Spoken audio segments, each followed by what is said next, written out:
Praise the Lord all. सभी को जय मसीह की। मैं बिलीव करती हूँ आप प्रभु में आनंदित होंगे। खुदावन की सामर्थ्य, उसकी रूह पाक आप लोगों के साथ होगी। उसका पवित्र आत्मा आपके साथ होगा। वो सचमुच आपको छुएगा, आज़ाद करेगा और यह वचन आप लोगों के जीवनों में बोया जाएगा और 1000 गुना फलों को लेकर आएगा। और मैं उस पाक और पवित्र वचन को आपके लिए पढ़ती हूँ, जो वचन हमें परमेश्वर के दास अपोस्टल अंकुर यूसुफ नरूला जी द्वारा और परमेश्वर की दासी पास्टर सोनिया यूसुफ नरूला जी द्वारा दिया जाता है। आओ मैं इस पाक और पवित्र वचन को आप सभी लोगों के लिए पढ़ती हूँ। आँखों से पाप न करें, जैसे कि पवित्र बाइबल मत्ती 6 की 22 आयत में लिखा है, शरीर का दिया आँख है, इसलिए यदि तेरी आँख निर्मल हो तो तेरा सारा शरीर भी उजियाला होगा। आमीन। मेरे प्रियो, बाइबल में परमेश्वर इस वचन से में शारीरिक आँख की बात कर रहा है। यीशु मसीह ने कहा शरीर का दिया आँख है, इसलिए यदि तेरी आँख निर्मल है तो तेरा सारा शरीर भी उजियाला होगा।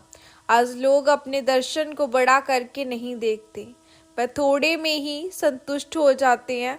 परमेश्वर ने कहा अगर तेरी आँख पवित्र है तो मैं तुझे आशीषों से भर दूंगा, यानी तेरा जीवन उजियाला होगा। अब्राहम को परमेश्वर ने कहा था कि जहाँ तक तू देख सकता है देख, मैं तुझे वह देश दूंगा, उस देश की फसलें, उस देश का सोना, उस देश का चांदी, पानी, पशु पक्षी सब तुम्हें दूंगा। देश का मतलब मिट्टी और धूल नहीं है, पर वहाँ की सब चीज़ें आपकी हैं। यह सब चीज़ें परमेश्वर ने आपके लिए ठहराई हैं।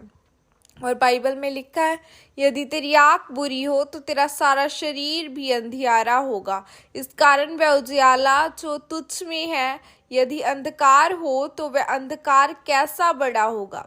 बुरी शब्द को यूनानी भाषा में पोनेरूस कहते हैं, जिसका मतलब है अगर आपकी आंख व्यभिचार की नज़र से देखती है या किसी का नुकसान करने के लिए देखती है तो तेरा शरीर अंधियारा होगा और तुम्हारे श्राप भी लोगों से ज़्यादा होंगे।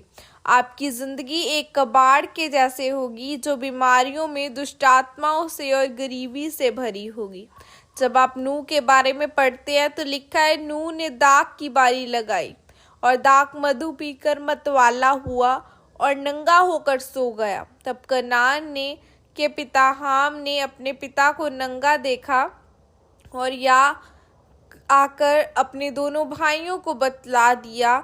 हाम ने अपने पिता को आंखों की अभिलाषा से देखा, जो कि एक पाप था। और बाइबल में लिखा है कि आँख देखने से कभी तृप्त नहीं होती, ऐसे ही अधोलोक कभी तृप्त नहीं होता। तब शेम और यपेत दोनों ने कपड़ा लेकर अपने कंधों पर रखा और पीछे की ओर उल्टा चलकर अपने पिता के उस नंगेपन को ढक दिया, और वे अपना मुख पीछे किए हुए थे, इसीलिए उन्होंने पिता को नंगा न देखा, जिसके कारण वह दोनों आशीषित हुए। आज आपको अपनी आँख की रक्षा करनी है। आपको बीमारियों का, गरीबी का दास नहीं बनना है।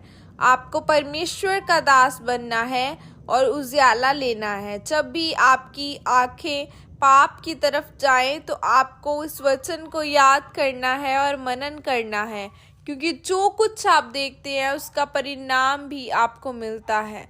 अगर आप गंदा देखना बंद कर देंगे तो आपको व्यभिचार के अटैक होने बंद हो जाएंगे और आप बच जाएंगे। चाहे वह प्रभु का काम हो या शैतान का काम, उसकी शुरुआत आँख से ही होगी। जैसे परमेश्वर ने अब्राहम को आशीष दी, वैसे ही जब आप अपनी आँख को निर्मल रखेंगे तब आप भी आशीषित होंगे। इसीलिए मेरे प्रियो, आपको परमेश्वर के वचनों पर चलना है और मनन करना है, पवित्रताई में चलना है, परमेश्वर के कामों को करना है, अपनी आंखों को सुरक्षित रखना है। तब परमेश्वर आपको आशीषित करके आकाश के झरोखे खोलकर आशीषित करेगा। आमीन। यह अंगीकार आपके द्वारा किया जाए। सर्वशक्तिमान परमेश्वर, इस वचन के लिए पिता मैं आपका धन्यवाद करती हूँ और परमेश्वर मैं यह अंगीकार करती हूँ कि मैं अपनी आँखों की रक्षा करूंगी और पवित्रताई में चलकर आपके कामों को करूंगी, ताकि परमेश्वर मुझे आशीषित कर सके। प्रभु यीशु मसीह के सामर्थ्य नाम में मांगती हूँ। आमीन। आमीन। God bless you all. खुदा आप सबको आशीषित करे और यह वचन आप लोगों के जीवनों में बोया जाए। God bless you all. Praise the Lord. जय मसीह की सबको।